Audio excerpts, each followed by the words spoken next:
palabras que son para vivirlas. Mensajes que revelan una oportunidad de crear una nueva vida para ti y los demás. Conócela, vívela. Palabra viva, una iglesia para vivir. Y vamos a leerlo juntos a fin de que cada uno de nosotros pueda tener el provecho de confesar la palabra de Dios. Dice la Escritura: este es el pacto que haré con ellos después de aquellos días, dice el Señor.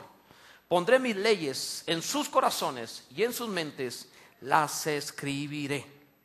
Este es el pacto que haré con ellos, dice el Señor. Así que Dios es Dios de pactos. No solamente es Dios de pactos a causa de su naturaleza fiel, sino que es Dios de pactos también a causa de nuestra naturaleza infiel. Es decir, Dios no necesitaría pactar con nadie porque todo en Él es verdad, pero pacta con nosotros a causa, primero, de que batallamos para guardar nuestra palabra. Dios siempre cumple lo que dice. La Biblia dice que Dios no es hombre para que mienta, ni hijo del hombre para que se arrepienta, lo cual implica dos cosas: su lealtad, su fidelidad, su veracidad, pero también que todo hombre es mentiroso. No, aquí no hay ninguno mentiroso, pero en otros lugares dicen que los hombres cuentan mentiras, ¿verdad? En fin, el punto es que el hombre batalla, el ser humano batalla para ser fiel en su hablar, en su manera de comportarse, y también batalla para ser fiel, para creerle a Dios a las palabras que Dios da. Siendo que el hombre no cumple ni su palabra, a veces no puede ni confiar siquiera en lo que Dios ha dicho. A eso se le llama incredulidad. Y es una terrible ofensa en la palabra del Señor o en el reino de los cielos. Ahora bien, Dios es Dios de pactos, por tanto se manifiesta a sí mismo hablando con convenios, alianzas y tratados con los seres humanos. Por eso toda la Biblia está llena de pactos. Desde el Génesis hasta el Apocalipsis tiene muchos pactos. Hay pactos con los hombres en todo tipo de sentidos. Y aunque podríamos hablar el resto de nuestra vida sobre los pactos bíblicos, debemos enfocarnos a lo que a mi juicio son los 5 pactos más importantes de las Escrituras. Estos 5 pactos te estaré predicando acerca de esto en los próximos 5 mensajes. Hoy es el primero de ellos. Hoy te hablaré de uno que se llama el pacto universal. Es el pacto que Dios hizo con Noé. Después, en el próximo mensaje, veremos el pacto que ya no es universal, sino el pacto de justicia. Es el pacto con Abraham. Lo que Dios pactó con Abraham. Recuerda que Abraham fue justificado por la fe, le fue contado por justicia. Es el pacto de justicia, el pacto con Abraham. Después de esto estaremos viendo el pacto de la ley, que es el pacto que Dios hizo con Moisés. En este pacto que Dios hizo con Moisés estableció reglamentos que son los fundamentos legales de todas las culturas, de todas las naciones en todos los tiempos. Después de esto, de ver el pacto de la ley que hizo Dios con Moisés, estaremos viendo el pacto del reino. Es el pacto que Dios estableció con David. Y en él encontramos los principios de vida mediante los cuales funciona el reino de los cielos. Es decir, el reino de los cielos tiene algunas características de conducta, algunos artículos, algunas formas de condiciones de vida que son desarrollados en el pacto del reino, el pacto davídico. Después de esto estaremos viendo el pacto de la gracia y la realidad. La Biblia dice que la ley vino por medio de Moisés, pero la gracia y la verdad vinieron por medio de Jesucristo.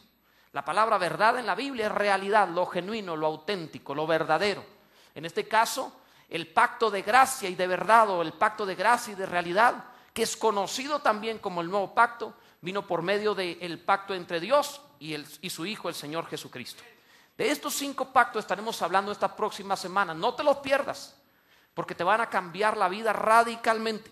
Te van a transformar de tal manera tu vivir y te van a potencializar en los dones y recursos de Dios, que tú vas a querer realmente experimentarlo, todo lo que Dios tiene, y lo harás.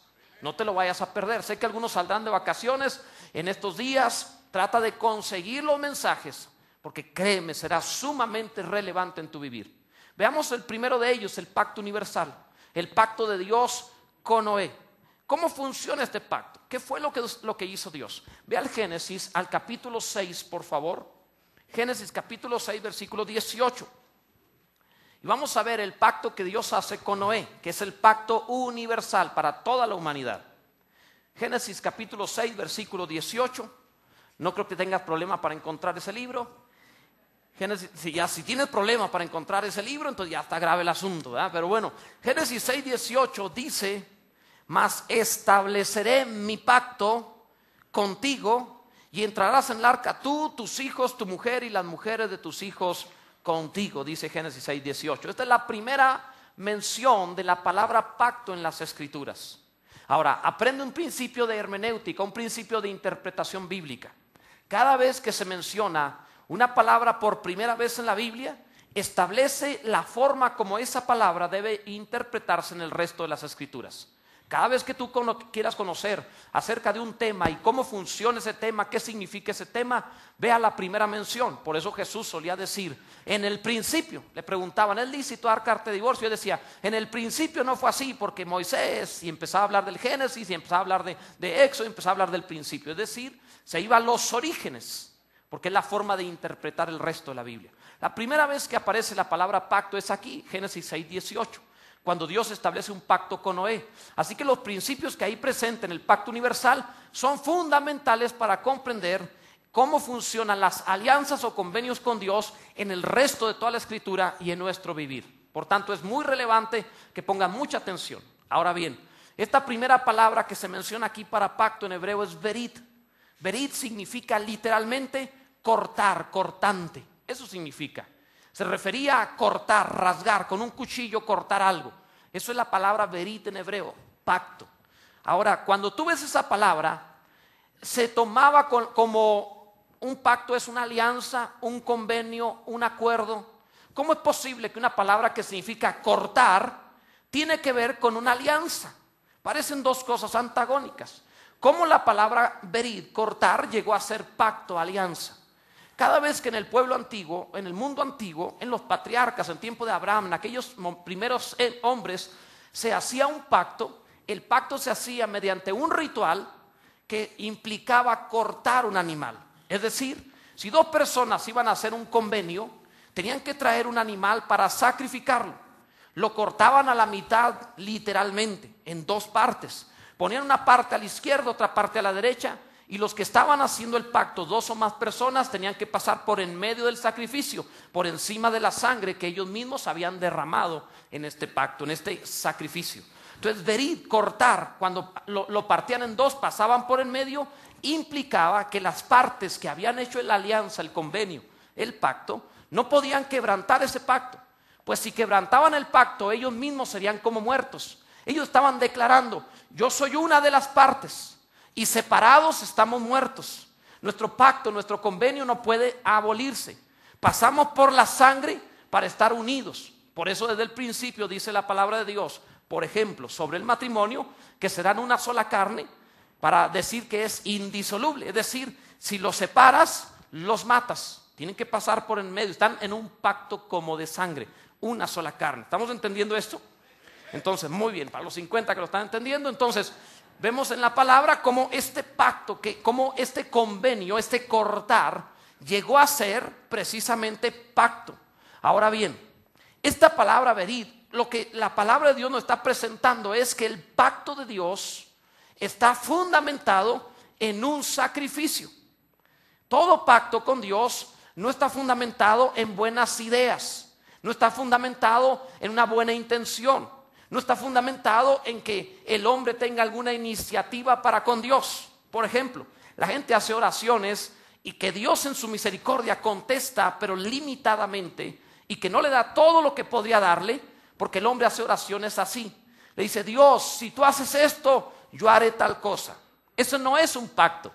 Esa es una oración de los hombres. Los hombres hacen eso para con Dios y tratan de ganar favor de Dios haciendo oraciones de esa manera. Pero cuando alguien hace una oración basando esto en lo que él puede hacer, la oración es muy limitada.